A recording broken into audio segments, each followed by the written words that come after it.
You've probably heard also from me that you need to lift weights in order to actually get strong and lean. And while it's absolutely true that strengthening is the most efficient way to build muscle, science shows that it's also absolutely possible to build muscle and get fit at home without ever setting foot in the gym, as long as you do it the right way. Otherwise, you might be wasting your time. So in this video, I will tell you exactly how to do it the right way. If you're new here, hi, I'm Hannah. I have certifications in nutrition and in fitness, and on this channel, I make science-based videos about what really matters for your health and how to consistently apply it to your real life. Now, why do most people think that the gym is the only way to actually make progress? Well, because at the gym, it is much easier to follow the two things that are crucial to actually get stronger and build muscle, namely making it hard enough and making it harder over time. What does that mean?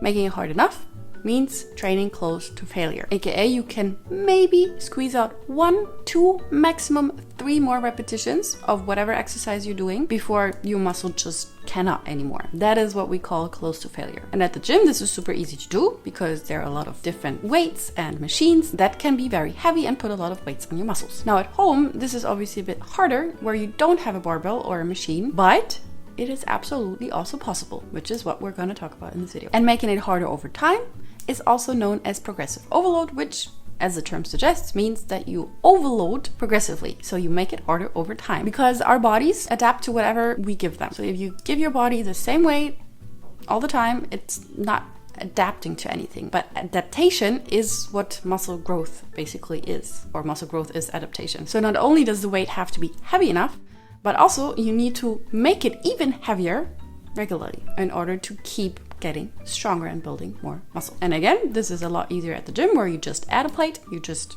increase the weight on the machine. But at home, where you already don't really have any equipment, it can be a bit tricky, but also possible. And science very clearly shows as long as you hit these two things, making it hard enough, making it harder over time, you get stronger and build muscle. There's this one study that showed that the group who did only bodyweight exercises over the course of 8 weeks gained equal muscle growth compared to the ones who did free weight training, which kind of makes sense because your muscles, they don't know if you're pushing against a barbell or against the floor. They only know if it's hard. So let's talk about how to make it hard and harder over time. But before we do, there's probably 2 ways that you're thinking about doing your home workouts in. Either making your own plan like you would at the gym. You have your exercises, you do them, and you have your workout plan.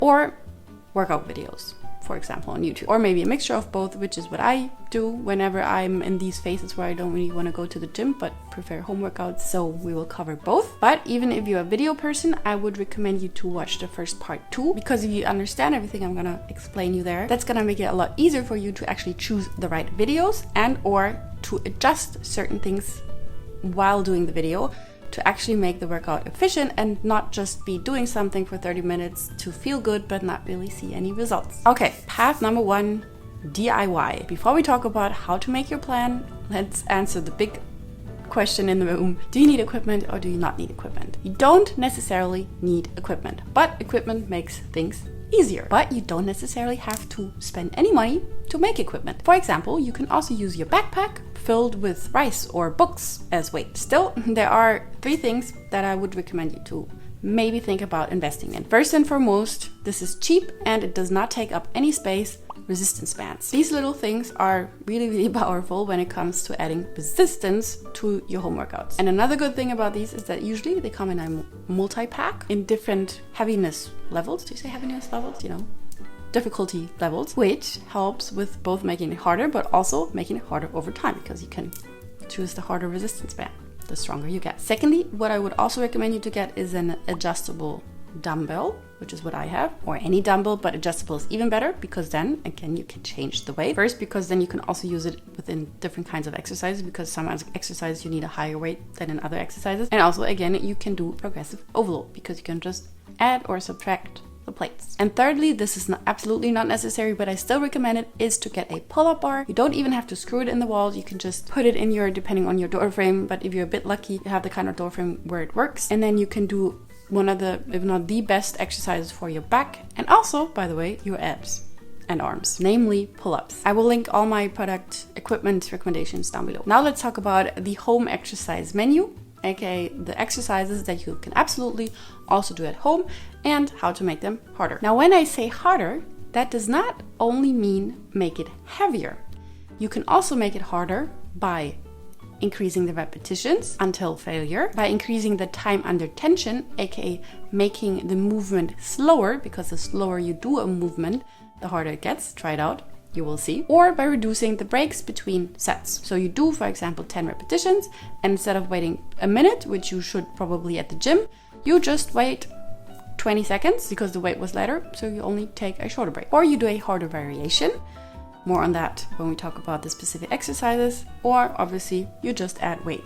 Again, with equipment it's easier. Without equipment, use whatever weights you can find. Books tend to be the heaviest thing, depending on what you have in your apartment, that you could probably find in your apartment, and are also kind of easy to carry, especially in a thing like a backpack or just any tote bag or whatever you can find. Okay, so some of the best exercises you can do for your lower body include squats. When you do squats, the easiest way to make it harder is to just carry something heavy in your hands. Split squats, which are almost one-legged, but not really. But by almost being one-legged, they make it a lot harder. And if that's still too easy, again, put something in your hands, hold something, and do the split squat. Glute bridges, where you put some weight on your hips. That can be anything. That can be weight. That can be a backpack filled with books. That can be your dog or a person if you live with someone. Anything that makes it harder to push your hips up. Abductor, for example, kneeling with a resistance band. Step-ups, these are actually really challenging. Just step up on a table or a coffee table, not your table, coffee table, a chair, anything.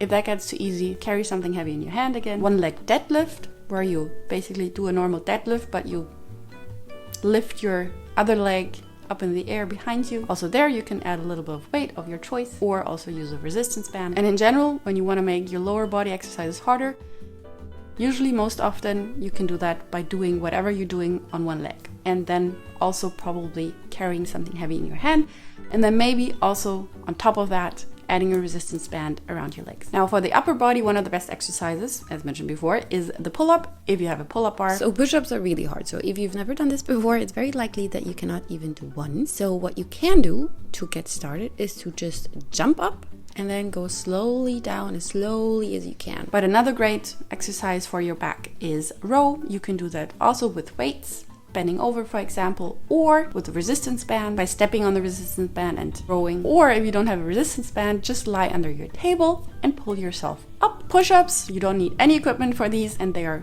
really challenging. And if they get too easy, actually, you can make them harder by putting your feet on some lifted surface, higher surface, so that there's even more pressure on your upper body. So either you do the classic ones, if you can do that. These are really hard for women though. If you want to make it easier, you can put your knees on the floor, which is an, easier variation. If you want to find a middle ground, my favorite option, honestly, is to go down without the knees on the floor, but go up with the knees on the floor, because the going up part is the hardest part. Then there's dips, triceps dips, where you just push yourself up off a table or chair arms, do you say chair arms? The thingies. And then there's shoulder press, which is very nice to do at home because our shoulders tend to be quite weak. You can try it out by just lifting 2 kgs or, even just a book for a couple of times. This is going to be a bit heavy probably. Just don't let it drop.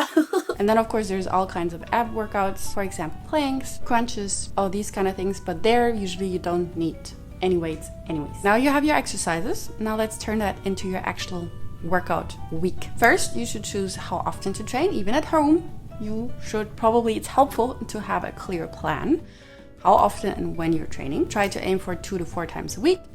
If you do 4 times a week, I recommend a upper and lower body split. So twice a week you do your upper body, twice a week you do your lower body, or you do 2 to 3 times a full body. And then for each workout, you do 4 to 6 exercises. So from the exercise menu, do 3 to 4 sets each until failure, which should preferably not be more than 20 to 30 repetitions, because that is the most efficient range for actually getting stronger and building muscle. And then write that down. Actually make your plan a written plan, because that is also one reason why home workouts for many people don't work out so well, because at home you're more like, man, I do this, I do that, and maybe what do I feel like? I feel like I'm done. But at the gym, you kind of know more what you're actually going to do, or you have the trainers telling you what to do, and that kind of helps you to stay accountable, keeps you accountable. But you can also keep yourself accountable by making your home workout plan yourself. So this is the DIY approach. Now let's talk about how to do it with videos, because you can absolutely do it with videos, and I totally get that sometimes that can be a lot more motivating.